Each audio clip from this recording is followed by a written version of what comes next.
everyone, my name is Sukanya Sharma and I welcome you all to this online platform जिसमें हम आज करेंगे English की vocabulary के कुछ वर्ड्स।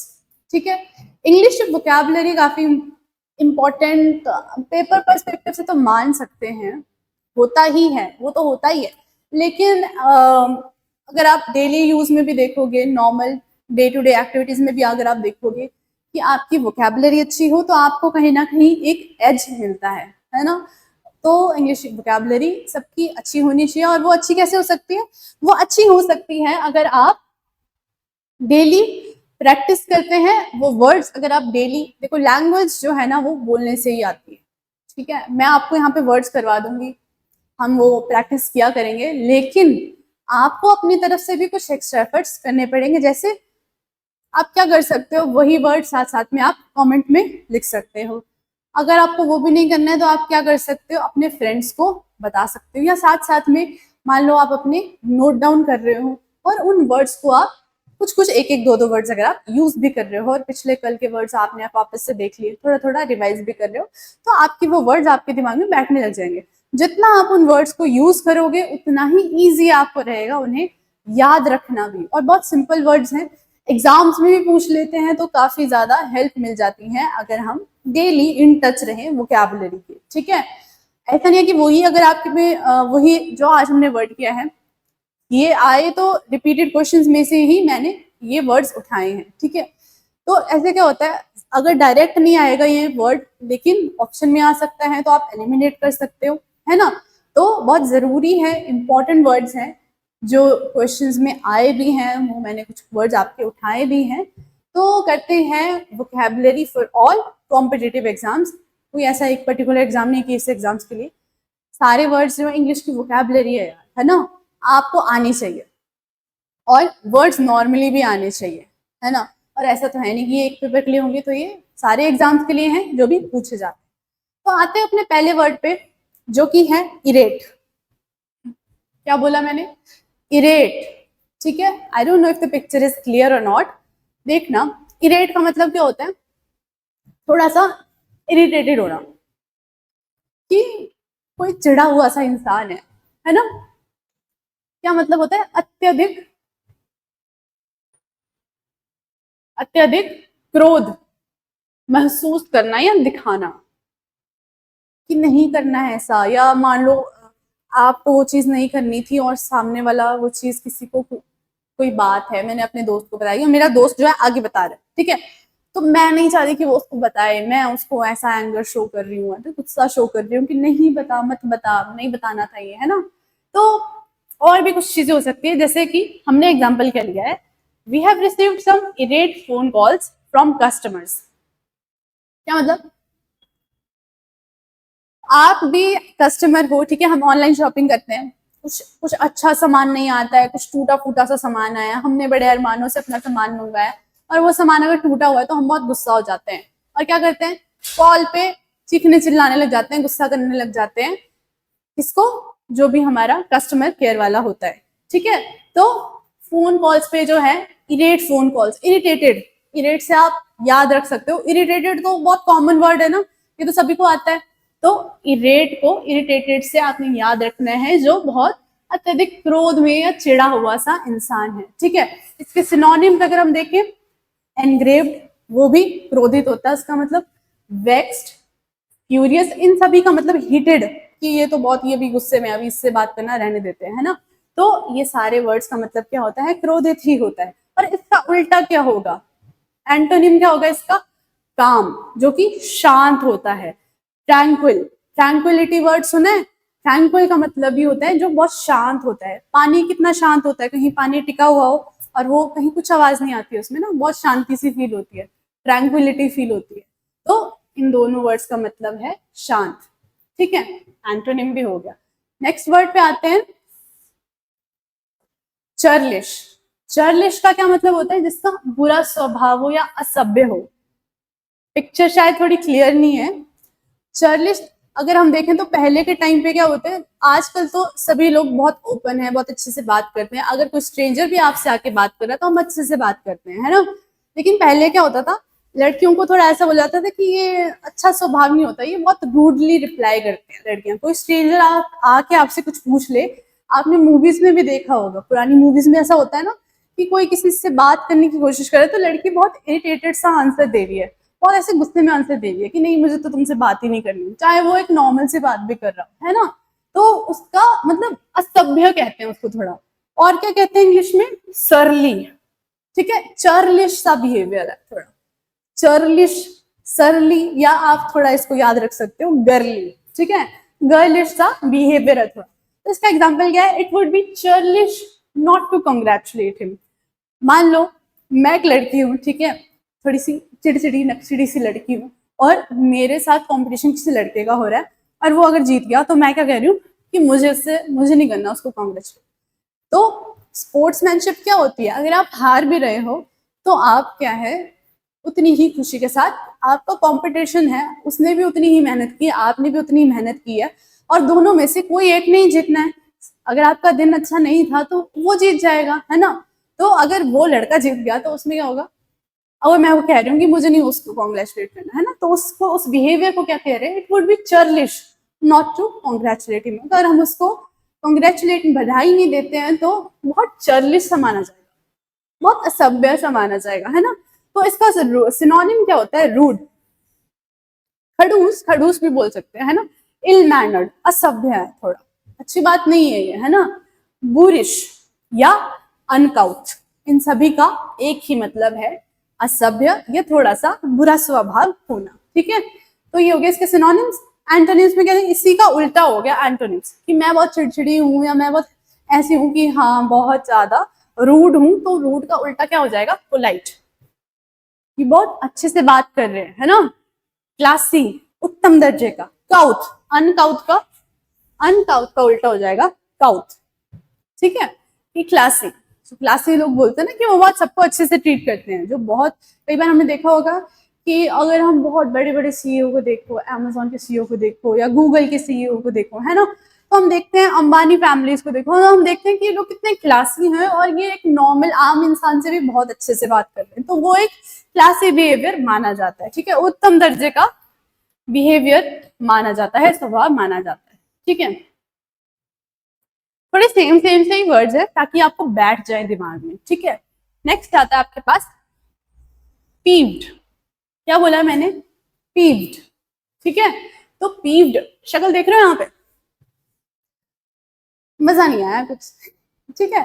तो मतलब क्वाइट एंग्री, मीनिंग सबके थोड़े सेम सेम ही है, देखना ध्यान से रिवाइज कर लेना, वापस से देख लो या तो वीडियो में जाके, ठीक है। क्वाइट एंग्री या एनॉयड, क्रुद्ध या नाराज, थोड़ा सा।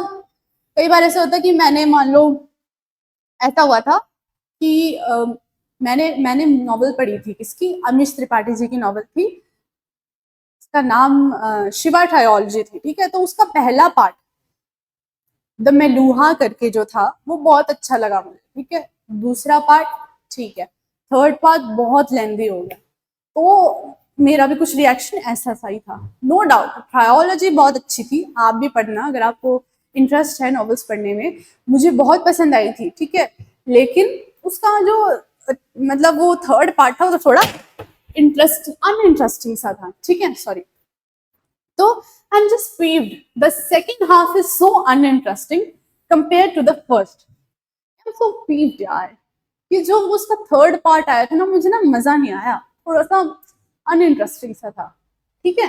आई एम जस्ट peeved, मुझे बस ऐसा मजा सा नहीं आया कुछ, ठीक है।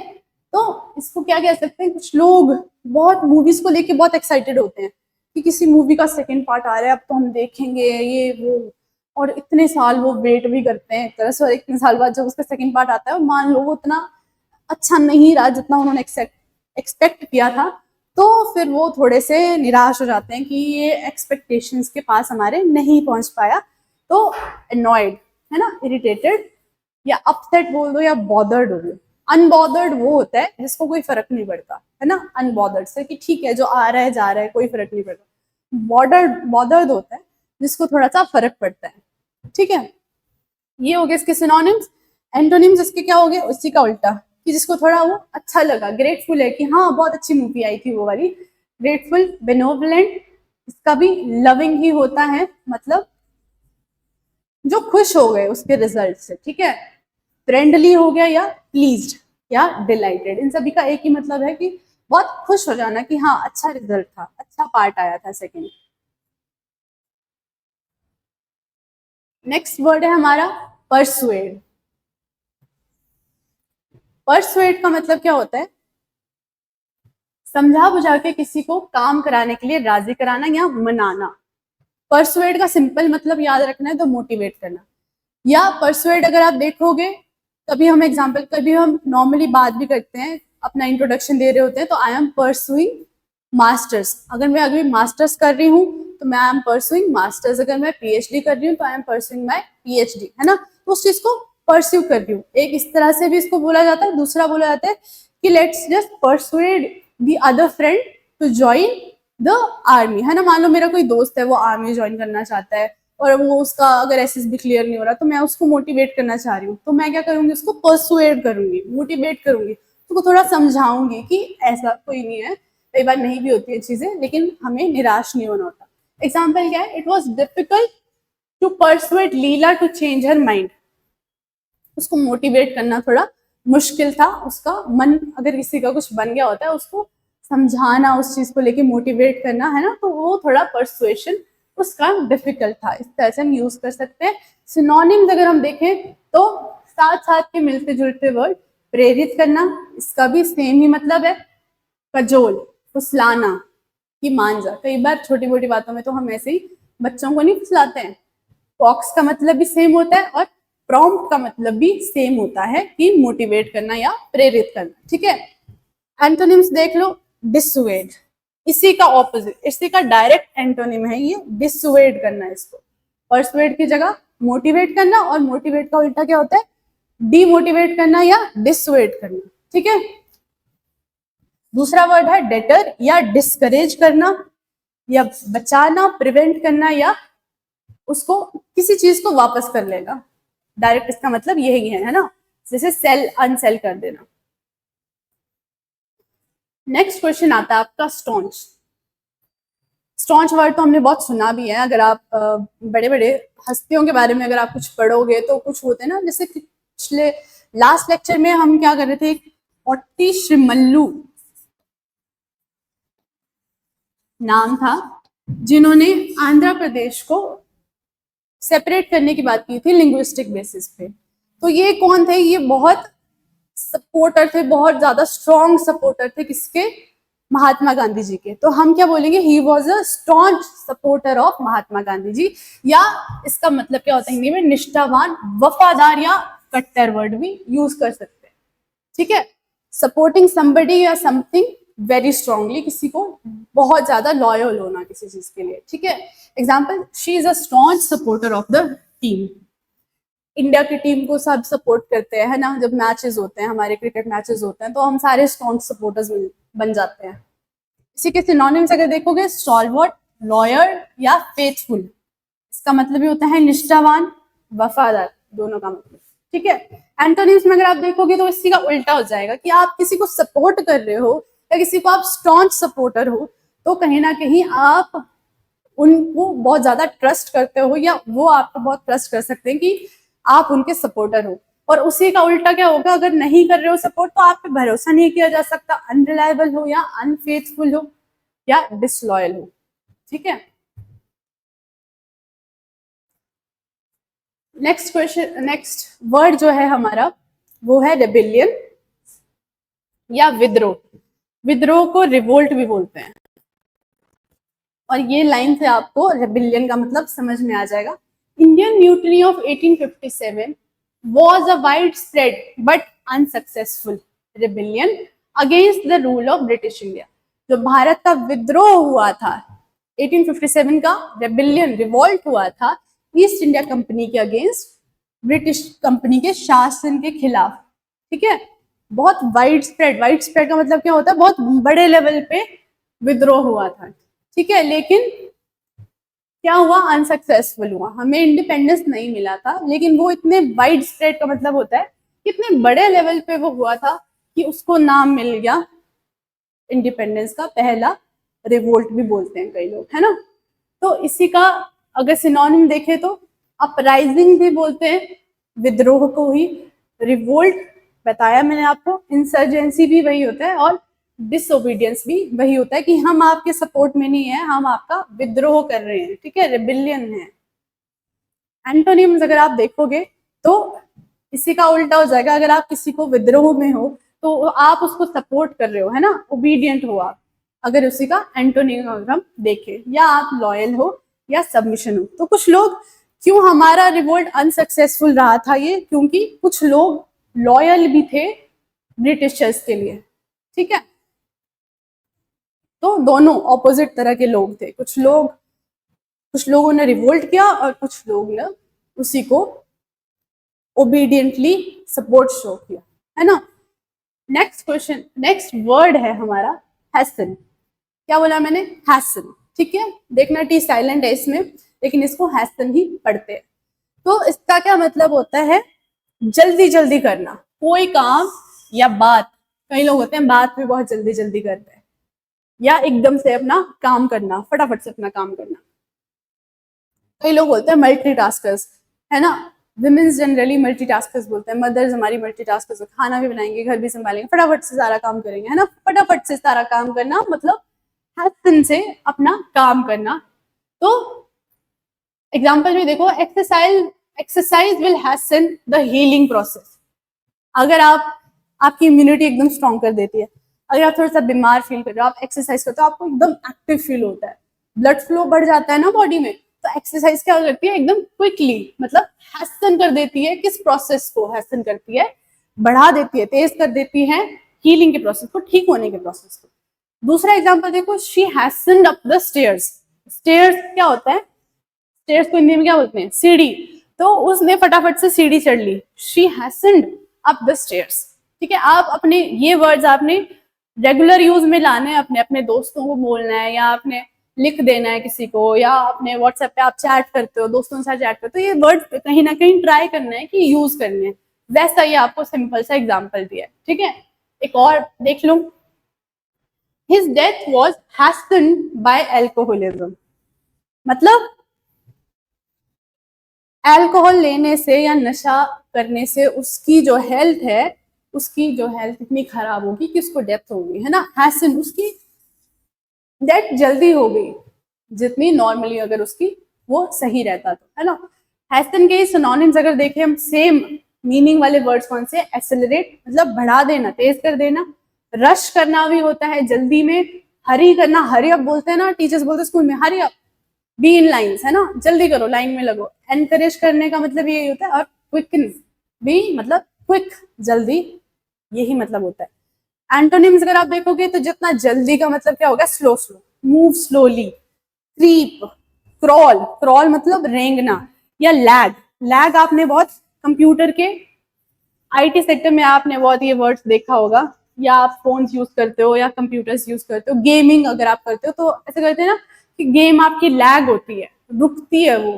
तो ये थोड़ा कंप्यूटर्स वाला टर्म है कि लैग करना, जो पीछे रह जाना, थोड़ा सा पिछड़ जाना, ठीक है। नेक्स्ट वर्ड करते हैं आउटरेजियस। आउटरेजियस का मतलब क्या होता है, इसका एक पॉजिटिवली भी होता है। पॉजिटिव तो क्या, एक तो इसका मतलब होता है कि थोड़ा शॉक हो जाना कि वाओ बहुत ही अच्छा था, एक तो इस तरह से। लेकिन ज्यादा जो इसका मतलब मेनली ज्यादा निकलता है वो होता है थोड़ा सा अनएक्सेप्टेबल चीज हो, या थोड़ी सी शॉकिंग चीज हो जाए।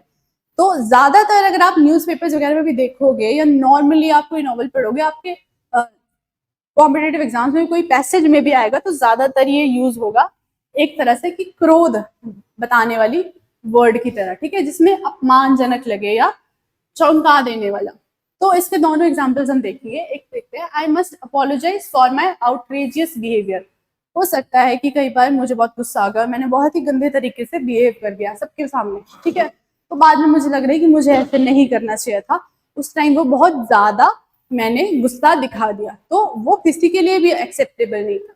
तो क्या लिखा है, I must apologize for my outrageous, outrageous मतलब अनएक्सेप्टेबल या अपमानजनक जो मेरा बिहेवियर था उसके लिए मुझे सॉरी बोलना चाहिए। अपोलोजाइज का मतलब क्या होता है, माफी मांगना, मुझे माफी मांगनी चाहिए, ठीक है।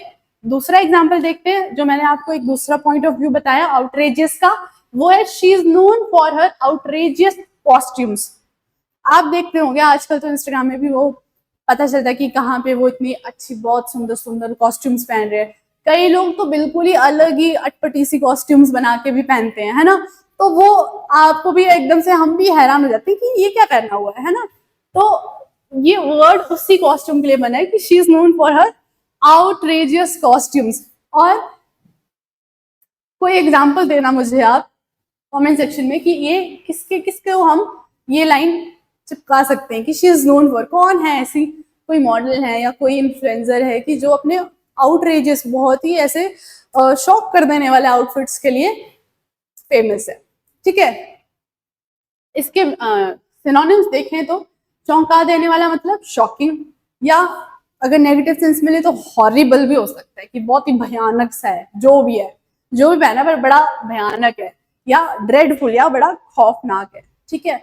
अगर इसका ऑपोजिट सिनोनिम्स देखें तो क्या है, एक्सेप्टेबल है, सभी को पसंद आया, स्वीकार करने वाला, स्वीकार्य है, सौम्य है मतलब हल्का सा है, माइल्ड, सॉफ्ट, सौम्य, ठीक है। और मॉडरेट भी मतलब मध्यम, बहुत ज्यादा ऊपर नहीं और बहुत ज्यादा नीचे भी नहीं, मॉडरेट लेवल का, ठीक है। नेक्स्ट वर्ड है विदस्टैंड करना, या इसको हिंदी में बोलते हैं प्रतिरोध, अकर्मक या सहन शक्ति। विदस्टैंड करना, कई बार ऐसा होता है कि कोई टीचर बहुत ज्यादा गुस्सा हो जाता है किसी स्टूडेंट पे, लेकिन कई स्टूडेंट्स होते हैं जो रोने लग जाते हैं, जो बिल्कुल ही ऐसे हो जाते हैं, और कुछ स्टूडेंट्स होते हैं जो सुनते हैं, उस चीज को एक्सेप्ट करते हैं, अपनी गलती को, हिम्मत रखते हैं उस चीज को एक्सेप्ट करने की भी, है ना, विद स्टैंड करते हैं उसको, जो भी उनके ऊपर बरस रहा होता है गुस्सा, है ना। तो उस चीज को एक्सेप्ट करना, या इतने आप स्ट्रांगली उस चीज को डील करना। कई लोग ऐसे होते हैं कि उनकी सिचुएशन इतनी मुश्किल होती है, इतनी हार्ड होती है, लेकिन वो सरवाइव कर लेते हैं, है ना। वो इतने स्ट्रांग होते हैं मेंटली और इमोशनली भी, तो वो विदस्टैंड कर लेते हैं ऐसी ऐसी सिचुएशंस को। या अगर और सिंपल तरीके से अगर आपको बताऊं तो फ्लावर्स का अगर आपने देखा होगा कि कुछ फूल होते हैं ना, वो कुछ कुछ स्प्रिंग सीजन में ही लगते हैं, है ना, वो सीजन ही फूलों का है। तो जब विंटर्स आने लगते हैं तो फूल वगैरह ज्यादा टिकते नहीं है ऐसे मौसम में, है ना। तो वो क्या करते हैं, हम क्या बोल सकते हैं कि flowers can not withstand cold and frosty weather, कि वो झेल नहीं पाते हैं सर्दी, जो फूल होते हैं। और कुछ बर्ड्स भी ऐसे होते हैं, कुछ पक्षी भी ऐसे होते हैं जो वो झेल नहीं पाते, इतने स्ट्रांग नहीं होते। तो विदस्टैंड का मतलब क्या होता है कि वो इतने सहन शक्ति नहीं होती है उसमें कि वो उस चीज को झेल पाए, ठीक है। एग्जाम्पल और देखो, these buildings have been designed to withstand an earthquake. तो कुछ अर्थक्वेक प्रोन रीजन्स होते हैं, क्या मतलब कि जहाँ पे अर्थक्वेक ज्यादा आता है, भूकंप ज्यादा आता है, तो वहां पे बिल्डिंग्स ही वैसे बनती है। कुछ एरियाज में सुनामी आती है, कुछ एरियाज में वो टाइड्स बहुत स्ट्रांग होती है ना, तो वहां का बिल्डिंग या इंफ्रास्ट्रक्चर ही वैसा बनाया जाता है। जो ओशन के पास कंट्रीज होती है उनका इंफ्रास्ट्रक्चर ही वैसा होता है, आधी वो नदी के, आधी वो ओशन के अंदर होता है उनका जो बेस बना होता है ना। तो ताकि वो उस पानी के फ्लो, कोई करंट को भी जो है झेल जाए, विद स्टैंड कर ले। तो याद रखना है आपने ये वर्ड विद स्टैंड, बहुत ज्यादा कॉमन यूज होता है इसका हर चीज में, हर एग्जाम में भी, पैसे समझने में भी आपको बहुत इजी होगा, ठीक है। सिनोनिम देखो, स्टैंड फर्म, विरोध में डटकर खड़े होने वाला, या कन्फ्रंट, मुकाबला करने वाला, ठीक है। इसी का अगर हम ऑपोजिट देखें तो क्या होगा, एंटोनिम क्या होगा इसका, समर्पण, जो गिवन कर दे। समर्पण को इंग्लिश में क्या बोलेंगे, गिवन, कि मैंने हार मान ली, मैंने गिवन कर लिया या सरेंडर कर लिया, ठीक है। ठीक है, तो आज के लिए हमने जो है जितने भी थे हमारे इंग्लिश वोकैब के वर्ड्स कर लिए, बाकी के वर्ड्स हम नेक्स्ट लेक्चर में करेंगे, और धीरे धीरे आपके कॉम्पिटिटिव के रिपीटेड वर्ड्स भी यूज करते जाएंगे, ठीक है। Thank you.